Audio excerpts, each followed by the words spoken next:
Olá, como vai? No programa de hoje eu vou falar sobre inventário, herança, divisão de bens, um assunto nada agradável, mas eu acredito que se eu conseguir esclarecer os principais pontos, eu pelo menos deixo uma tranquilidade sob o ponto de vista legal. Eu fiz assim, eu preparei um roteiro de forma que eu possa responder as 5 perguntas mais frequentes que a gente acolhe no escritório. A primeira pergunta é sempre a seguinte: eu preciso fazer inventário? Em que situação? O inventário é necessário, indispensável, quando a morte traz a sucessão de bens a herdeiros. Em outras palavras, quando a pessoa falecida deixou bens e herdeiros. E existe um prazo? Essa é a segunda questão. Sim, existe.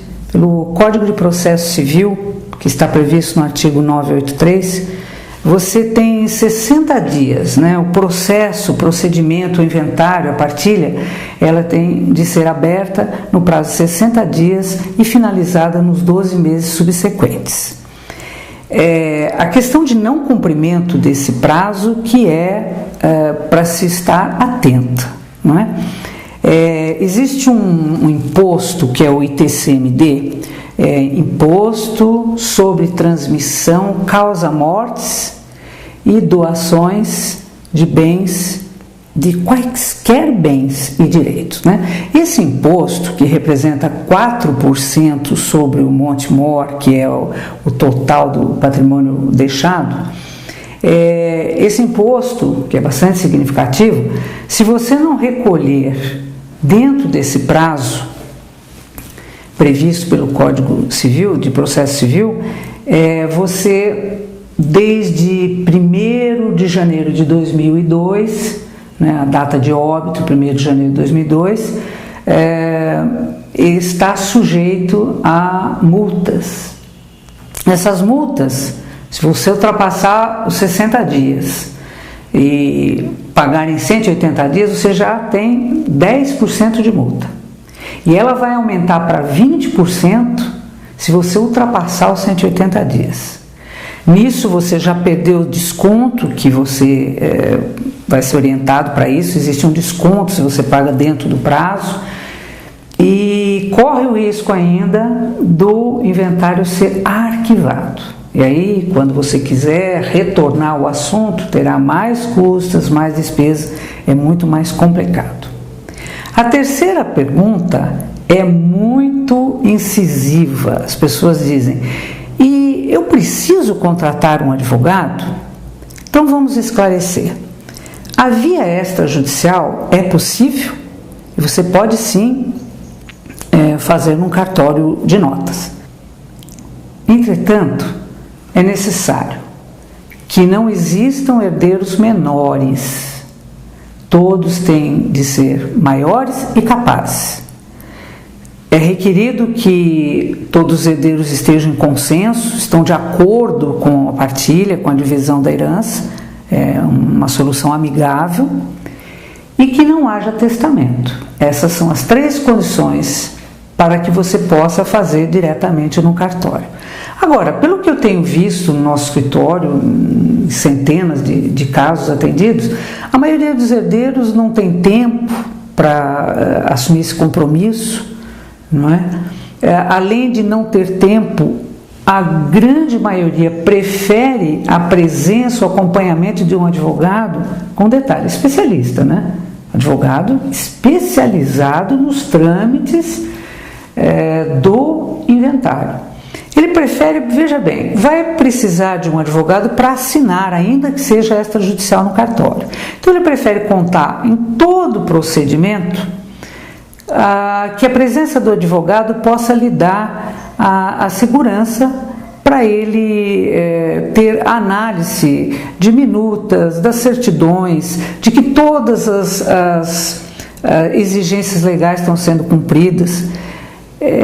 eu acho que a gente deve ser bem honesto, né? Pelo que os nossos clientes dizem mesmo. O sentimento é que o advogado, numa situação delicada dessa, né, é o porto seguro. Ele é a segurança de que tudo está correndo dentro da lei, do previsto na lei, sem contratempos, né? Essa é a grande questão que a gente costuma comentar.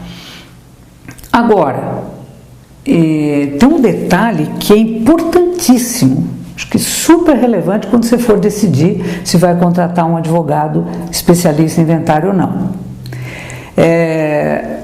Existe dois pensamentos, né, dois entendimentos quanto ao cálculo do ITCMD.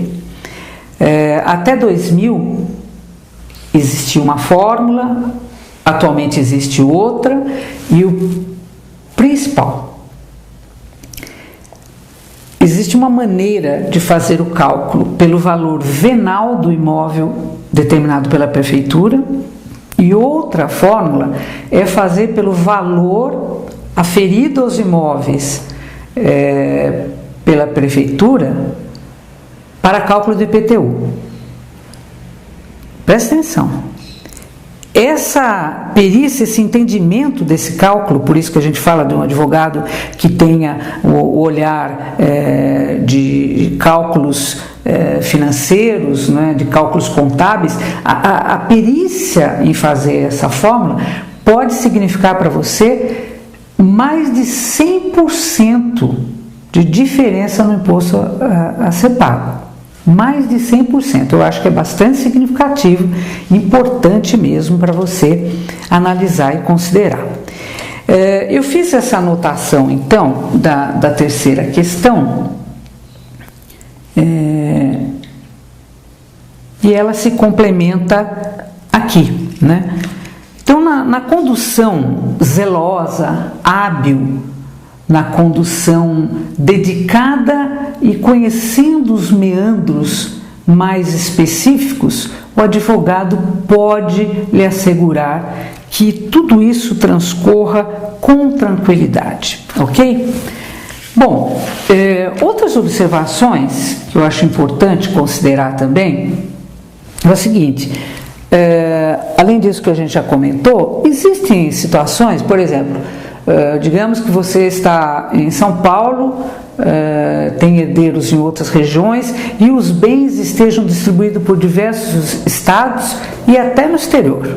Particularidades como essas, entre outras, é aí que entra a prática e o expertise do advogado. Agora, fazendo um parênteses, é a mesma coisa sobre testamento, que as pessoas perguntam: por que eu preciso fazer um testamento? Eu preciso de advogado para fazer o testamento? A nossa afirmativa é que, se você quiser fazer um testamento seguindo o que diz a lei, né, você vai fazer uso da parte disponível dos bens que é a sua, que sejam pertinentes a você e que eles sejam transmitidos naturalmente, primeiro aos seus descendentes, não é? Na ausência desses, aos seus ascendentes, na ausência dele, outras definições, de acordo com a lei, não tem problema nenhum.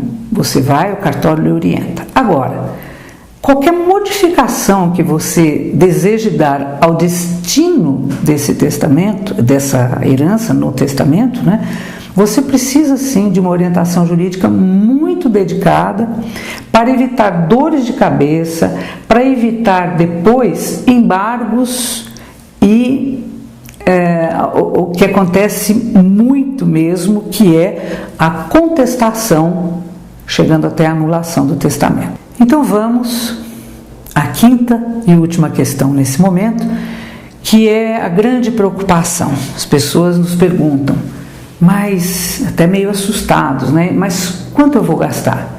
Porque num momento difícil como esse, ainda se preocupar, né, com despesas não é nada fácil. Inclusive, às vezes os herdeiros não têm recursos para poder prover a abertura do inventário da partilha. E o seu advogado deverá lhe orientar em algumas possibilidades até de trabalhar com os bens para que eles gerem recursos, né? Existem algumas prerrogativas junto ao judiciário. Muito bem, vamos fazer um cálculo básico só como uma orientação. Primeiro, se você tem as causas processuais, como além de certidões, etc., eventuais diligências, oficial de justiça, perícia, isso tudo, se os herdeiros, os legatários, não tiverem direito à assistência judicial gratuita, que um advogado atento, ele vai ao menos solicitar e muitas das vezes, tendo um quadro propício, irá conseguir. Caso contrário, as custas não são nada tão pesadas, tão significativas, a não ser em casos mais extremos de peritos, né, se for necessário. Aí o que você tem realmente significativo, e aqui está mais uma vez lembrando a você a questão da perícia em fazer o cálculo, é o imposto, o ITCMD, que ele representa 4% e tem prazo para ser liquidado, como nós já comentamos.